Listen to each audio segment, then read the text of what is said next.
നമസ്കാരം, മെട്രോ മാറ്റിനിയിലേക്ക് സ്വാഗതം.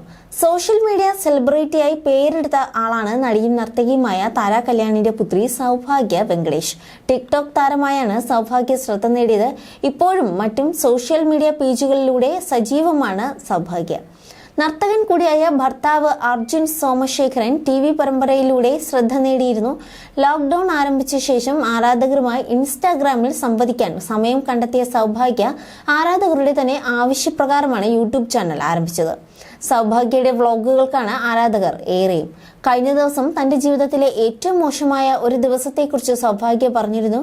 ഇങ്ങനൊരു അവസ്ഥയിലൂടെ കടന്നു പോകേണ്ടി വരുമെന്ന് ഒരിക്കലും ചിന്തിച്ചിരുന്നില്ലെന്നും പറഞ്ഞതായിരുന്നു സൗഭാഗ്യ വീഡിയോ ആരംഭിച്ചത്.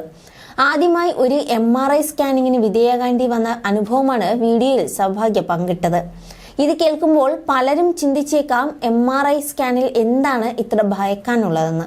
അതിനുള്ള കാരണവും വീഡിയോയിൽ സൗഭാഗ്യ വിശദീകരിക്കുന്നുണ്ട്. താനൊരു ക്ലോസ്ട്രോഫോബിയ പേഴ്സൺ ആയതുകൊണ്ട് തന്നെ ഇടുങ്ങിയ ഏതൊരിടവും തന്നെ വല്ലാതെ പാനിക് ആക്കുമെന്നും അതുകൊണ്ട് തന്നെ അത്തരം സാഹചര്യങ്ങൾ ജീവിതത്തിൽ ഉണ്ടാകാതിരിക്കാൻ പരമാവധി താൻ ശ്രമിക്കാറുണ്ടെന്നും സൗഭാഗ്യ പറഞ്ഞിരുന്നു. അടച്ചിട്ട ചെറിയ മുറികളിൽ ഇരിക്കാൻ ഭയപ്പെടുന്ന അവസ്ഥയാണ് ക്ലോസ്ട്രോഫോബിയ. ചെറുപ്പത്തിൽ ഏതെങ്കിലും തരത്തിലുള്ള ട്രോമയുള്ളവർക്കാണ് ഇത് കണ്ടുവരുന്നത്.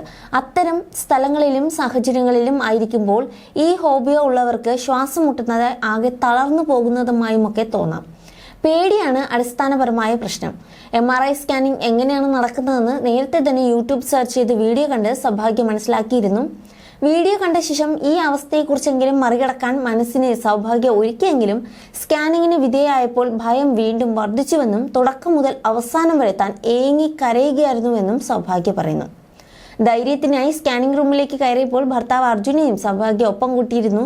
ചെറുപ്പം മുതലേ ക്ലോസ്ട്രോഫോബിയ എന്ന അവസ്ഥയിലൂടെയാണ് കടന്നു പോകുന്നത്. ബാത്റൂമിൽ പോലും അടച്ചിട്ടിരിക്കാൻ കഴിയില്ല. റൂമിന്റെ കതക് അടച്ച് ബാത്റൂമിന്റെ കതക് തുറന്നിടുകയാണ് ചെയ്യാറുള്ളത്.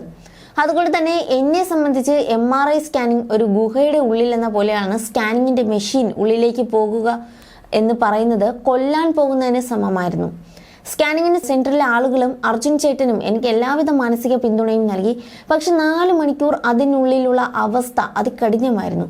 അച്ഛൻ്റെ അവസാന കാലവും അമ്മുമ്മയും അതിനുള്ളിലേക്ക് കയറ്റിയതുമൊക്കെയാണ് ഓർമ്മ വന്നത്. അതിനുള്ളിൽ കയറിയത് മുതൽ ഞാൻ ഏങ്ങി കരയുകയായിരുന്നു. അതികഠിനമായ ബാക്ക് പെയിനും യൂട്രസിൽ ചില പ്രശ്നങ്ങളും വന്നതുകൊണ്ടാണ് സ്കാനിങ്ങിന് വിധേയമായത്. വലിയൊരു സിസ്റ്റ് യൂട്രസിൽ വളർന്നിട്ടുണ്ട്. നേരത്തെ ഒരിക്കൽ അത് റിമൂവ് ചെയ്ത് കളഞ്ഞതായിരുന്നു. വീണ്ടും രണ്ടാമത് വന്നതാണിപ്പോൾ. അസുഖം എന്താണ്, ഏതാണ് സംഭവിച്ചത് എന്നൊക്കെയുള്ള കാര്യം MRI സ്കാനിങ്ങിന്റെ റിസൾട്ട് വന്നതിന് ശേഷം പറയാം എന്ന് പറഞ്ഞാണ് സൗഭാഗ്യ വീഡിയോ അവസാനിപ്പിച്ചതും. വീഡിയോ കണ്ട് സൗഭാഗ്യയുടെ അവസ്ഥ കണ്ട് തങ്ങൾക്ക് വിഷമം തോന്നിയെന്നും റിസൾട്ട് വരുമ്പോൾ യാതൊരു കുഴപ്പവും ഉണ്ടാകില്ല എന്നും ആരാധകർ താരത്തെ ആശ്വസിപ്പിച്ച് കുറിച്ചിട്ടുണ്ട്. എന്തായാലും ആരാധകർ ആ ഒരു കുഴപ്പമൊന്നുമില്ല, സൗഭാഗ്യയുടെ ആരോഗ്യ അവസ്ഥയെക്കുറിച്ചുള്ള വിശേഷങ്ങൾക്ക് വേണ്ടി കാത്തിരിക്കുകയാണ് ആരാധകരും. You're watching me and you're watching me on metromatney.com. on metromatney.com. metromatney.com. Subscribe for more videos. Subscribe for more videos. Subscribe here for more videos. Subscribe now. Thank you.